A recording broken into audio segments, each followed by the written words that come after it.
आणि ते काम सुद्धा कंप्लीट झालेलं आहे।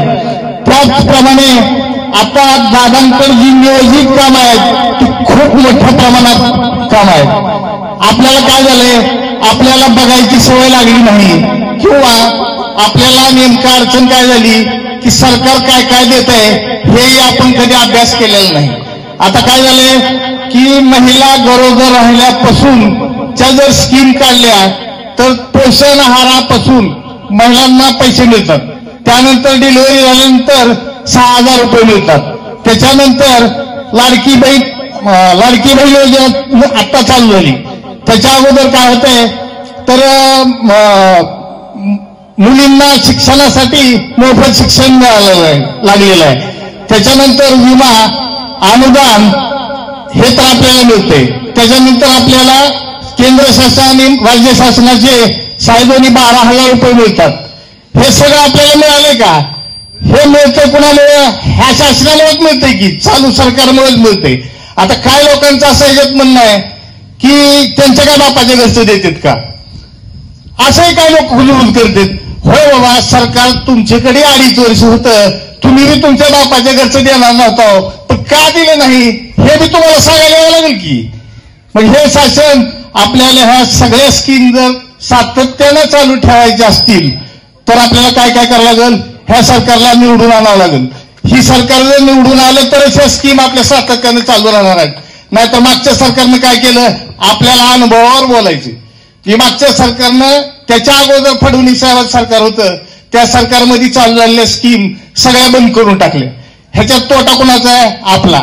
आपल्याला राहणाराचा फायदा तोट्याचा अभ्यास करायचा नाही तर आपल्याला अभ्यास काय करायचा आहे तर आपल्या फायदा तोट्याचा अभ्यास करायचा आहे। आपल्याला वर कोण आहे, सक्षम माणूस असेल तर आपल्यापर्यंत ह्या स्कीम पोचविल, नाहीतर पोचवणार नाही। नेता कसा असावा, नेत्याचं चारित्र्य कसं असावं तर मी तुम्हाला थोडक्यात सांगतो। आज आपले रामचंद्र मगर यांचा मुलगा अलिबाग जिल्ह्यात एसटी ड्रायव्हर होता, तर दादानी कमीत कमी आहेत का, मामा आहेत का इथं, कमीत कमी 10 वेळेस दादानी तिथं संबंधित विभागाला फोन करून त्यांच्या मुलाचं बदलीचं काम आपल्याला इथं औषध डेपोला करून घेतलं। तसेच आपला माणिक मोरे मिस्त्री अक्षरशः त्याचं म्हणजे वाचतंय का नाही ही परिस्थिती होती। आपण अण्णा असतील, सतीश बापू असतील, तानाजी पाटील सगळ्यांनी विनंती करून त्याला आपण नेरूळच्या हॉस्पिटलला पाठविलं। आज माणिक मोरे आपल्या सगळ्याला म्हणजे काय बी केलं तर दादाशिवाय दुसरं काहीच बोलत नाही। जर आपण चुकीचं नेतृत्व निवडलं तर काय होतंय, हे उस्मानाबादची नगरपालिका बघा तुम्ही।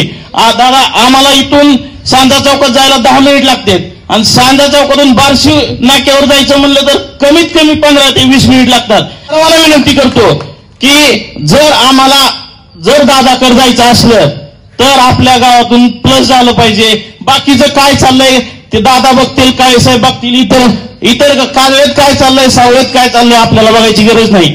फक्त मी सर्वांना विनंती करतो, हात जोडून गावकऱ्यांना विनंती करतो की जर आपल्याला पुढे भविष्यात केंद्रात तर सरकार भाजपचं आहे, महाराष्ट्रात सरकार भाजपचेच येणार आहे, ह्याच्यात काही विषय नाही। राणा आमदार होणार आहेत का तर 1000% होणार आहेत। तुम्ही मान्य करा किंवा न करा, कालचा तुळजापूरचा महासागर बघितला नाही तुम्ही, कमीत कमी 1 ते 1.5 लाख लोक कालच्या प्रचार रॅलीत होते।